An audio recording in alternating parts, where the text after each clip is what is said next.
नमस्कार विद्यार्थियों। आज हम कक्षा 11वीं और 12वीं के लिए आपकी पुस्तक अभिव्यक्ति माध्यम का एक अध्याय पढ़ रहे हैं। कैसे करें कहानी का नाट्य रूपांतरण। तो विद्यार्थियों, हमने पिछले अध्याय में कहानी के बारे में पढ़ा था। कहानी की विधा कैसे होती है, उसके प्रमुख तत्व कौन कौन से होते हैं, और आज हम उसी कहानी को एक नाटक के रूप में कैसे प्रस्तुत किया जाता है, यही पढ़ने जा रहे हैं कि हमें किन किन चीज़ों का ध्यान रखना पड़ेगा, क्या क्या आवश्यकताएं होती हैं कहानी से नाटक में परिवर्तित करते हुए। क्योंकि कहानी और नाटक में जो तत्व होते हैं उनमें लगभग एक रूपता होती है। यानी कहानी का पहला तत्व होता है कथानक, तो नाटक का भी तत्व होता है कथानक। पात्र चरित्र चित्रण, कहानी में भी पात्र चरित्र चित्रण होता है। वातावरण देश काल दोनों में होता है। लेकिन नाटक में रंगमंच होता है, कहानी में रंगमंच नहीं होता है।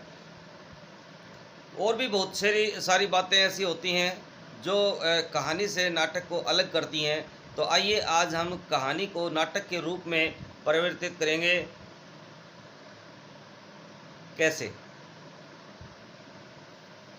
कैसे करें कहानी का नाट्य रूपांतरण। तो विद्यार्थी, पहला जो क्वेश्चन है, कहानी और नाटक में अंतर। सबसे पहले हमें अंतर देखना है। तो कहानी और नाटक दो अलग अलग विधाएं हैं।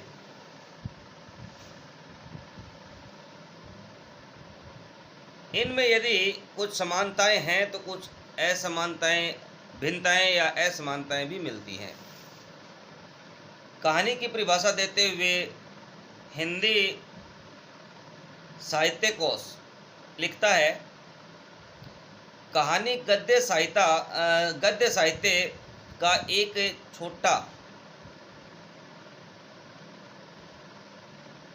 अत्यंत सुसंगठित और अपने आप में पूर्ण कथा रूप है। परंतु नाटक जीवन की अनुकृति है। नाटक को सजीव पात्रों द्वारा एक चलते फिरते सप्राण रूप में अंकित किया जाता है। अन्य शब्दों में हम कह सकते हैं कि कहानी का संबंध केवल लेखक तथा पाठक से होता है, परंतु नाटक का संबंध लेखक के अतिरिक्त निर्देशकों, पात्रों और दर्शकों तथा श्रोताओं से भी होता है। दृश्य होने के कारण नाटक अधिक प्रभावशाली विधा है। नाटक को मंच पर प्रस्तुत किया जाता है। उसमें मंच सज्जा, संगीत, प्रकाश व्यवस्था इत्यादि को भी स्थान दिया जाता है। परंतु कहानी केवल कही जाती है या पढ़ी जाती है।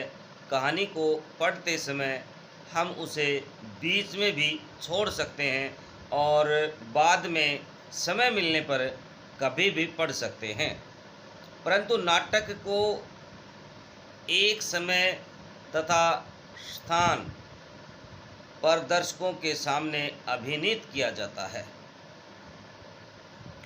संक्षेप रूप में हम कह सकते हैं कि कहानी पढ़ने या सुनने की विधा है, नाटक रंगमंच पर अभिनीत होने की विधा है। यानी कहानी को तो हम बीच में छोड़ सकते हैं और समय मिलने पर फिर पढ़ सकते हैं, लेकिन नाटक में हम ऐसा नहीं कर सकते, क्योंकि नाटक एक समय अवधि के अंदर मंचित किया जाता है, उसको हम दोबारा नहीं देख सकते हैं। इसलिए इन दोनों में काफ़ी डिफरेंट है, भिन्नता है। अगला प्रश्न है, कहानी को नाटक में किस प्रकार रूपांतरित किया जा सकता है, स्पष्ट करें। इम्पोर्टेंट क्वेश्चन भी है ये। कहानी को नाटक में रूपांतरित करना कोई सहज कार्य नहीं है। ऐसा करते समय कहानी को अनेक सोपानों से गुजरना पड़ता है। सोपान मीन्स सीढ़ियाँ। सर्वप्रथम कहानी के विस्तृत कथानक को समय और स्थान के आधार पर विभाजित किया जाता है। इसके पश्चात कहानी के विभिन्न घटनाओं को आधार बनाकर के दृश्य बनाते हैं। उदाहरण के रूप में यदि कहानी की कोई एक घटना एक स्थान और एक समय पे घटती है तो वह एक दृश्य में रूपांतरित की जा सकती है। पुनः इस बात का ध्यान रखा जाना चाहिए कि बनाए गए दृश्य नाटक को गतिशील बनाने में समर्थ हों। एक दृश्य से दूसरे दृश्य की भूमिका भी अवश्य तैयार कर लेनी चाहिए, लेकिन ऐसे दृश्य नहीं बनाने चाहिए जो अनावश्यक हों और घटना की गति में बाधा उत्पन्न करें। दृश्य लिखने के बाद कथा वस्तु के अनुसार ही संवाद लिखे जाने चाहिए, परंतु ये संवाद संक्षिप्त, पात्रानुकूल, प्रसंगानुकूल तथा सामान्य बोलचाल की भाषा में ही लिखे जाने चाहिए।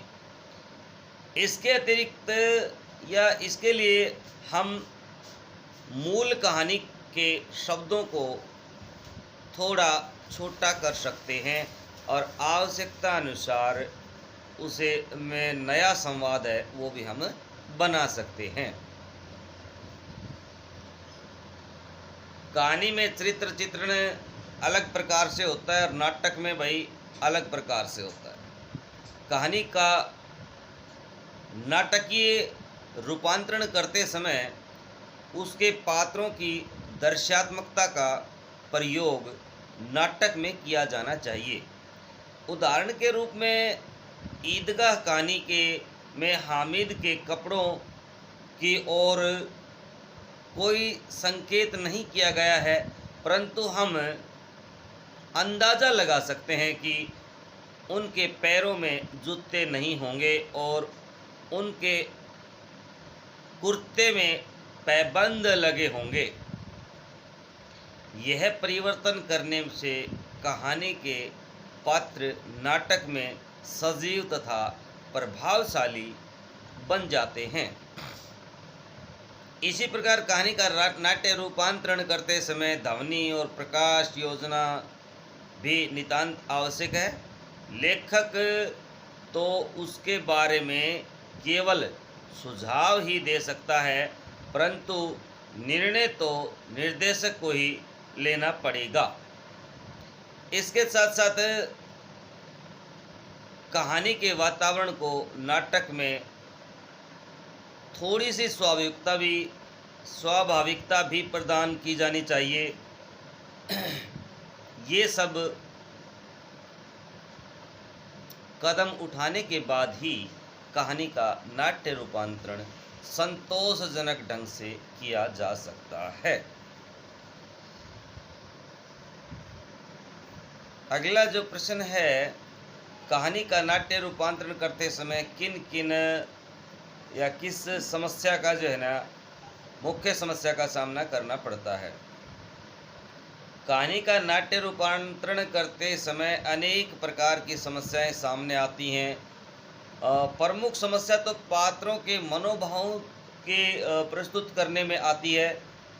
कहानीकार तो कहानी के पात्रों के मनोरंजन का विवरण प्रस्तुत करना कहानीकार को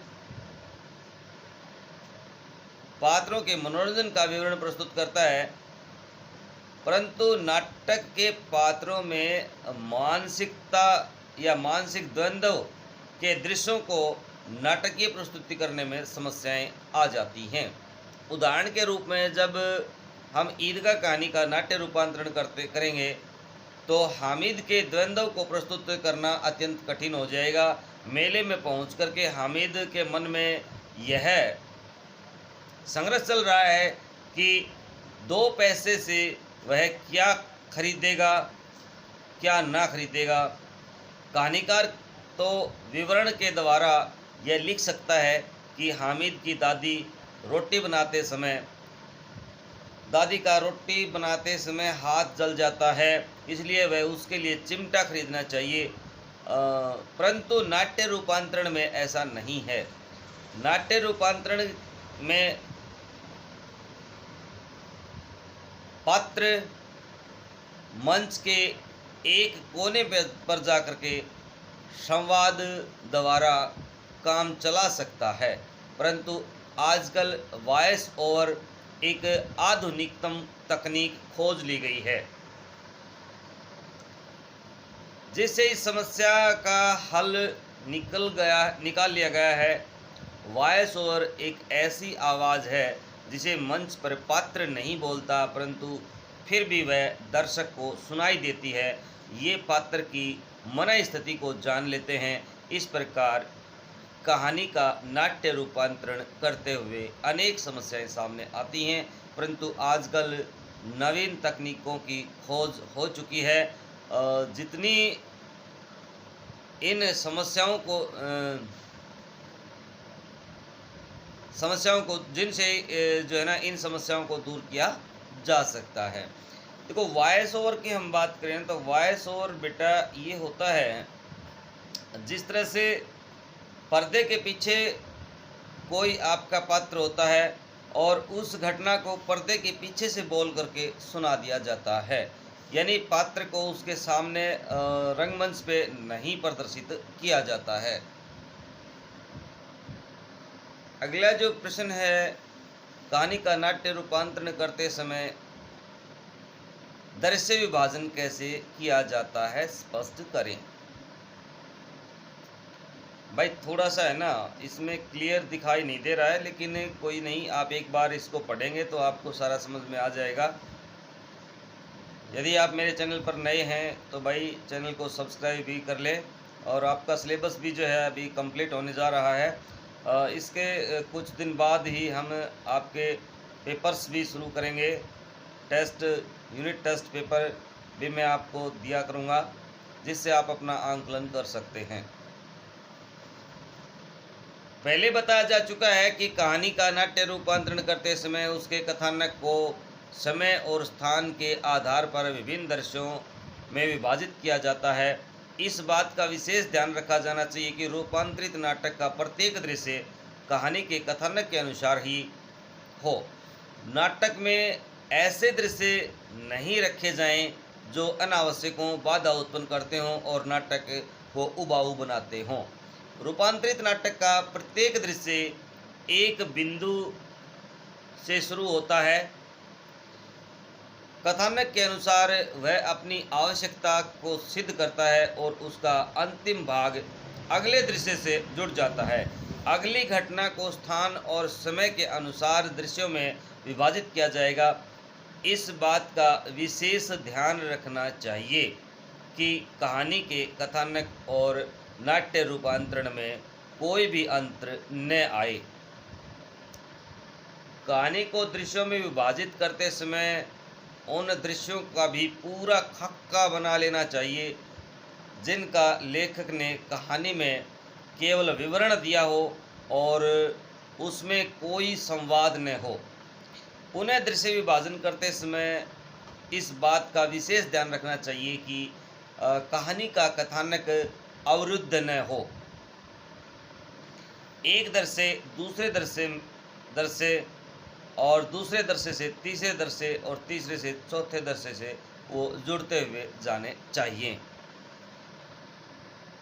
अगला जो अंतिम प्रश्न है, कहानी का नाट्य रूपांतरण करते समय किन किन बातों का ध्यान रखना जरूरी है? इम्पोर्टेंट क्वेश्चन है। कथानक कहानी का केंद्र बिंदु है, इसी पर कहानी का सारा ढांचा टिका हुआ होता है या ढांचा खड़ा किया जाता है। सर्वप्रथम कहानी का नाट्य रूपांतरण करते समय उसके कथानक के अनुसार दृश्यों का औचित्य किया जाना चाहिए। अन्य शब्दों में हम कह सकते हैं कि नाटक का प्रत्येक दृश्य कथानक का ही एक भाग होना चाहिए। यदि कथानक के किसी आवश्यक हिस्से को बाहर निकाल दिया जाए या बाहर निकाल दिया जाता है तो उससे नाटक के विकास पर कोई अंतर नहीं जाना चाहिए। विशेषकर जो दृश्य कथानक से मेल न खाते हों उन्हें नाटक में स्थान नहीं दिया जाना चाहिए। नाटक में अनावश्यक दृश्यों के लिए कोई स्थान नहीं होता है, क्योंकि नाटक को रंगमंच पर अभिनीत किया जाता है।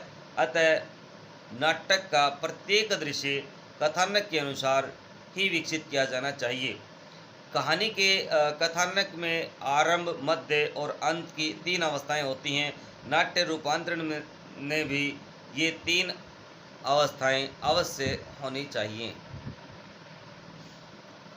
नाटक के दृश्य बनाते समय पहले उनका खाका तैयार कर लेना चाहिए। जो भी दृश्य बनाए गए हों उन्हें मूल कथानक के साथ मिला देना चाहिए। इसी प्रकार संवादों के निर्माण की ओर भी विशेष ध्यान दिया जाना चाहिए। अन्यत्र यह बताया जा चुका है कि कहानी के संवादों को संक्षिप्त रूप से दे करके रूपांतरित नाटक में जोड़ा जाता है, परंतु आवश्यकता पड़ने पर नए संवाद भी बनाए जा सकते हैं। जो संवाद कहानी के कथानक से मेल न खाते हों उन्हें रूपांतरित नाटक में स्थान नहीं दिया जाना चाहिए। संवाद संक्षिप्त, पात्रानुकूल तथा प्रसंगानुकूल सामान्य बोलचाल के होने चाहिए।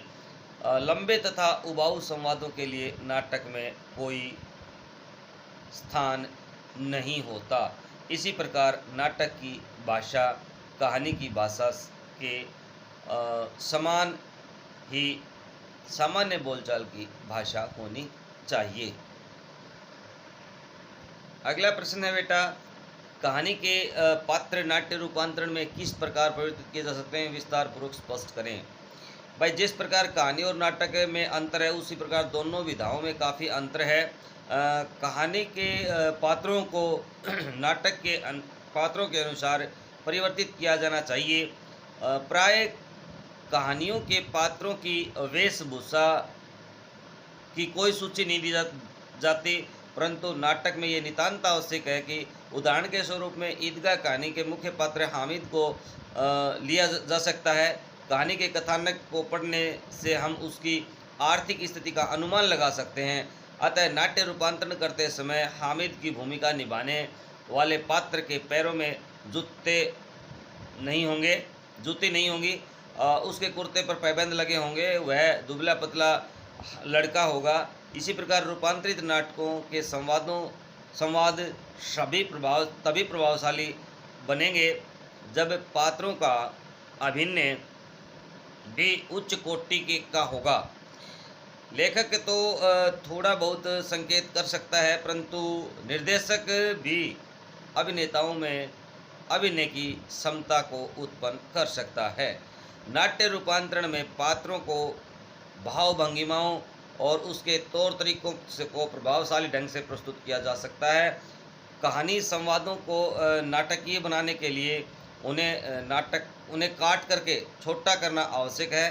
पात्रों का नाट्य रूपांतरण करते समय ध्वनि प्रकाश का समुचित प्रयोग किया जाना चाहिए। इससे पात्रों का अभिनय बड़ा ही प्रभावशाली और संवेदनशील बन जाएगा।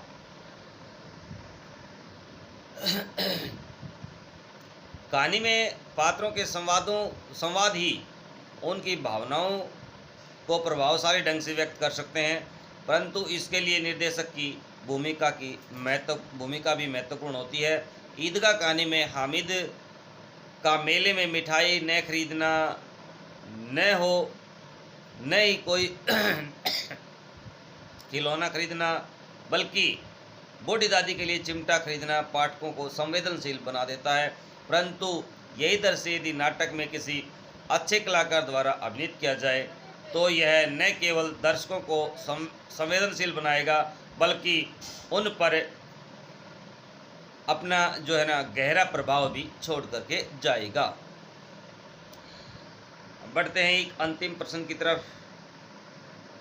कहानी और नाटक दो सामान्य विधाएं होती हैं, तो इनमें क्या क्या समानता होती है? कहानी और नाटक में क्या क्या समानता होती है? तो विद्यार्थियों, इम्पोर्टेंट क्वेश्चन भी है ये। कहानी का मूल आधार कथानक होता है, तो भाई नाटक भी कथानक पर आधारित होता है। कहानी में घटनाएं क्रमबद्ध रहती हैं, तो नाटक में भी घटनाओं का वर्णन क्रमबद्ध रूप से होता है। कहानी में पात्रों की मुख्य भूमिका होती है, तो भाई नाटक में भी पात्रों की मुख्य भूमिका होती है। कहानी में संवादों के माध्यम से घटना आगे बढ़ती है, तो नाटक में भी घटना को है ना संवादों के द्वारा ही आगे बढ़ाया जाता है। कहानी में एक परिवेश होता है, नाटक में भी एक परिवेश होता है। कहानी में पात्रों के मध्य द्वंद्व होता है, तो नाटक में भी पात्रों के मध्य द्वंद्व दिखाया जा सकता है। कहानी उद्देश्य विशेष को लेकर के बनती है, तो नाटक का भी कोई ना कोई उद्देश्य जरूर होता है। कहानी का चरम उत्कर्ष होता है, तो नाटक का भी बेटा चरम उत्कर्ष होता है। तो इस आपके लेसन से जो मुख्य प्रश्न थे वो हमने कर लिए हैं। बने रहिए आप मेरे साथ एजुकेशन पॉइंट हरियाणवी पर। मिलेंगे अगले वीडियो में नए वीडियो के साथ। भाई इसमें थोड़ा सा साफ कम दिखाई दे रहा है, सॉरी इसके लिए। नेक्स्ट में मैं आपका पूरा ध्यान रखूँगा। तो नए वीडियो के साथ मिलेंगे बेटा, तब तक के लिए जय हिंद, जय भारत, वंदे मातरम।